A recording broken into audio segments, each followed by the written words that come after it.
मेघनाद लंकापति रावण का सबसे बड़ा पुत्र और युवराज था। माना जाता है कि रावण बहुत बड़ा विद्वान था। रावण अपने से भी कहीं ज्यादा गुणवान, पराक्रमी और विद्वान अपने बड़े पुत्र मेघनाद को बनाना चाहता था। धर्म ग्रंथों के अनुसार अपने पुत्र को सबसे ज्यादा शक्तिशाली और अजर अमर बनाने की कामना को लेकर त्रिलोक विजेता रावण ने उसके जन्म के समय सभी देवताओं को एक ही स्थान अर्थात 11वें घर में मौजूद रहने के लिए कहा था। लेकिन भगवान शनिदेव ने रावण की आज्ञा का पालन नहीं किया और 12वें घर में जाकर बैठ गए, जिससे मेघनाद अजर अमर न हो सके।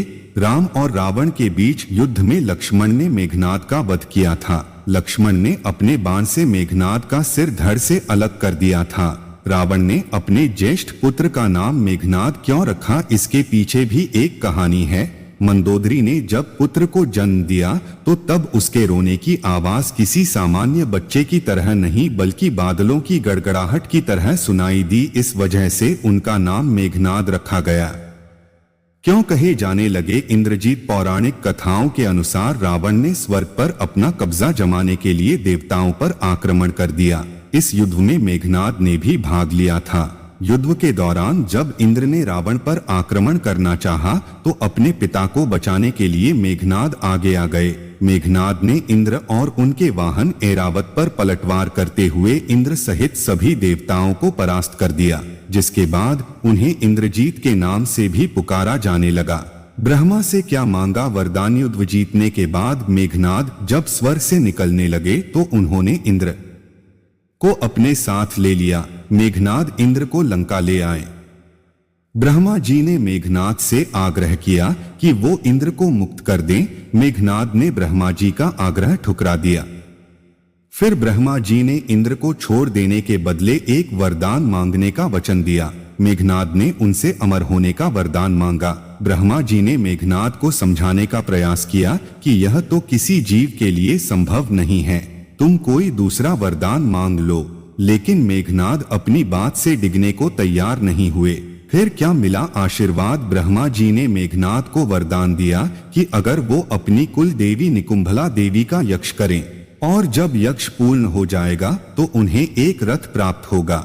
इस रथ पर बैठकर लड़ने से न तो वह पराजित होगा और न ही उसकी मृत्यु होगी। ब्रह्मा जी इंद्र को यह आशीर्वाद भी दिया कि धरती पर केवल एक व्यक्ति ही उसका वध कर सकता है जो 14 सालों से सोया न हो। लक्ष्मण ही ऐसे थे जो मेघनाद का वध कर सकते थे, क्योंकि वनवास के दौरान वह 14 वर्षों तक सोए नहीं थे।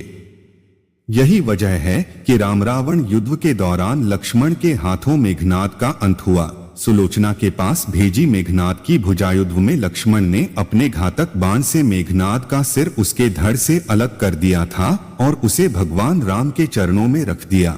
राम मेघनाद की पत्नी सुलोचना को यह संदेश भेजना चाहते थे कि उसका पति युद्ध में मारा जा चुका है। इसके लिए राम ने मेघनाद की एक भुजा काटकर सुलोचना के पास भेजी। सुलोचना को अपने पति की मौत पर भरोसा नहीं हुआ।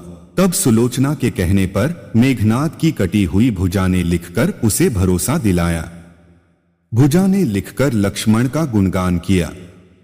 पति की मौत के बारे में जानकर सुलोचना शोक में डूब गईं। उन्होंने कहा कि वो सती होना चाहती हैं। इसके बाद मंदोदरी के कहने पर सुलोचना श्री राम के पास पहुंची। उन्होंने श्री राम से कहा कि आप मुझे मेरे पति का सिर लौटा दीजिए ताकि मैं सती हो सकूं। सुलोचना की दशा देखकर श्री राम द्रवित हो गए। उन्होंने कहा कि मैं तुम्हारे पति को जीवित कर देता हूं, लेकिन सुलोचना ने मना कर दिया। जब जोर जोर से हंसने लगा सिर, इस बीच सुग्रीव को आशंका हुई कि मेघनाद की कटी हुई भुजा ने लक्ष्मण का गुणगान कैसे किया। सुलोचना ने कहा कि क्या वह यह बात तब मानेंगे जब ये कटा शीश हंसेगा। सुलोचना ने कटे हुए शीश से कहा कि हे स्वामी, हंस दीजिए। इतना कहते ही मेघनाद का कटा हुआ सिर जोर जोर से हंसने लगा। इसके बाद ही सुलोचना